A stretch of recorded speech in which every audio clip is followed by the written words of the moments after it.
En poursuivant toujours notre testing musculaire membre inférieur, cette fois-ci on va parler et on va évaluer les muscles adducteurs de hanche. Les muscles adducteurs de hanche sur le plan anatomique sont répartis en 5. Ils sont constitués, les adducteurs de hanche sont constitués de 5 muscles. En les décrivant ou en les citant de la profondeur vers la superficie, on a le grand adducteur, bien sûr avec ses 3 faisceaux, faisceau supérieur, moyen, inférieur. D'après certains auteurs, on parle du faisceau, les 2 faisceaux supéro-latéral pour le supérieur et le moyen, et le faisceau postéro-médial pour l'inférieur. Donc les nominations diffèrent d'un auteur à un autre. Plan moyen, on a le court adducteur appelé anciennement le petit adducteur, et dans le plan superficiel, on parle de 3 muscles.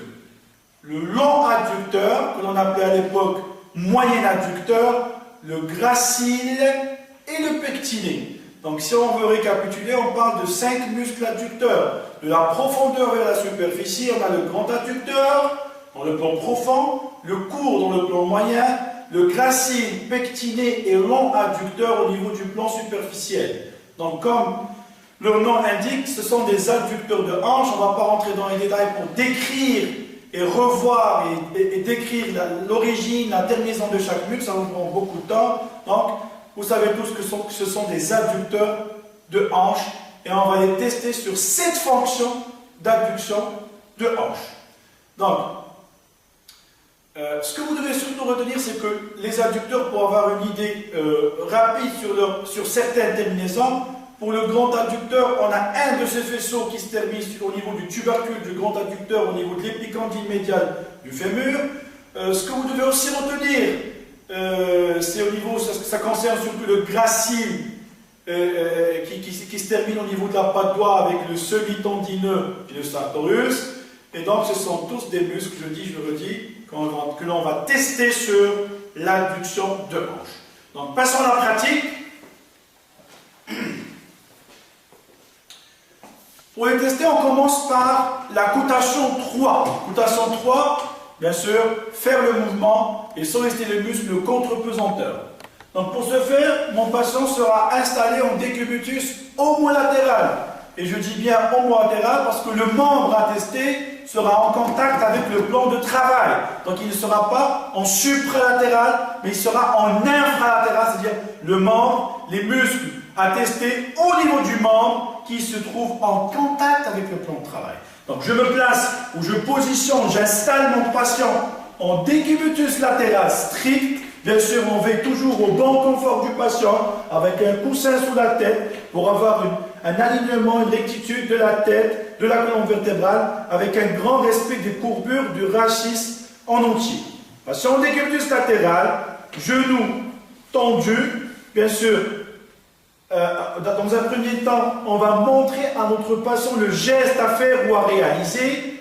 Le thérapeute ou l'évaluateur sera positionné derrière son patient en regard ou à hauteur du bassin.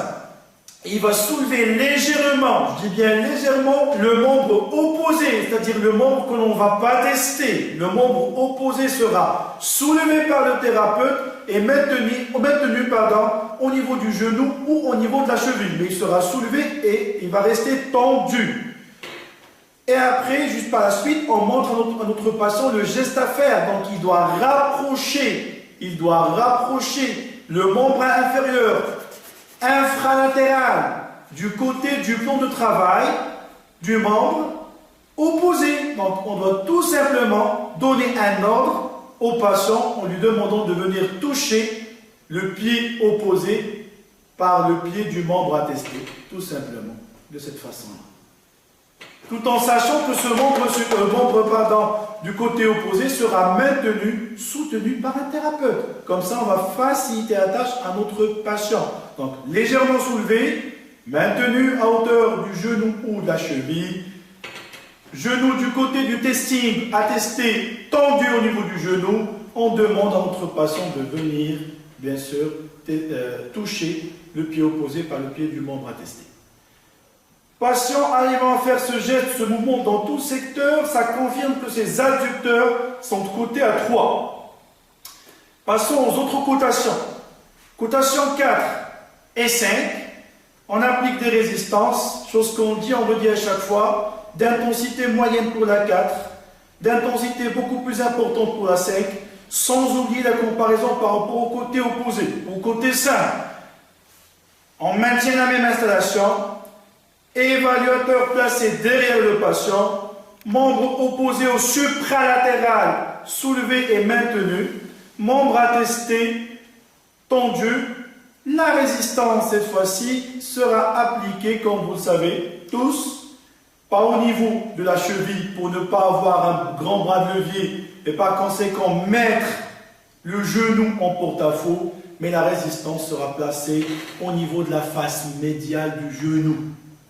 Voilà, hop, membre inférieur opposé maintenu, résistance appliquée au niveau de la face médiale, d'intensité moyenne pour la 4, et on demande au patient de ramener bien sûr son pied du côté du testing vers le pied du côté opposé. Bien sûr, on compare avec le côté opposé. Pour la cotation 5, on rajoute la résistance et on compare pour confirmer que les muscles les côtés à 4 et à 5. Ça, c'était pour la 3, la 4, la 5. Pour prévenir, bien sûr, toujours dans le cadre du testing, que ce soit pour la cotation 2, 3, 4, 5, il faut toujours rester le plus proche du patient, je parle bien sûr du thérapeute, afin d'éviter de prévenir une éventuelle compensation, que ce soit par rotation du tronc, du buste, le fait de s'incliner ou de se déplacer vers l'arrière, fléchir son genou. Donc il faut que les genoux soient tendus et que le patient reste en décubitus latéral strict afin d'éviter toute compensation. Il faut éviter à ce que le patient soulève ou décolle ou surélève son buste. Pour la cotation 2, c'est très simple. Il suffit de travailler en apesanteur, c'est-à-dire éliminer l'effet pesanteur. Pour cela, il va falloir changer et modifier d'installation. Au lieu de rester en décubitus latéral, c'est très simple, on va se mettre en décubitus dorsal. Décubitus dorsal. Donc je vous montre, bien sûr, je vous fais une démonstration sur ce membre-là, le côté droit.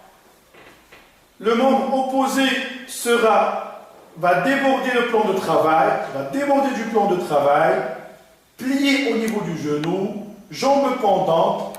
Comme ça, on va avoir une base stable et ça va servir en même temps de pivot de stabilité. Donc le fait d'avoir un genou fléchi, une jambe qui déborde, ça va buter contre le bord du plan de travail et ça va stabiliser davantage notre patient. Toujours en décubitus dorsal, on a un plan de glissement qui est un plan horizontal ou transversal. Je vous rappelle qu'on est toujours en train de tester les muscles adducteurs de hanche. Je démarre d'une abduction. Je demande à mon patient de garder ou de maintenir son membre inférieur tendu en position neutre. Lorsque je parle de la position neutre, ça veut dire que la hanche ne doit être ni en rotation médiale pour ne pas solliciter, recruter d'autres muscles qui ont une composante de rotation médiale et qui peuvent bien sûr aider à ce mouvement d'adduction et par conséquent fausser l'évaluation musculaire, ni en rotation latérale. Genou, membre inférieur en position de rectitude neutre. Demande à notre patient de faire glisser son membre inférieur du côté attesté sur le plan de travail en allant d'une abduction vers une abduction, en ramenant, en faisant basculer le membre vers le dedans. Le patient n'a pas à surélever son membre.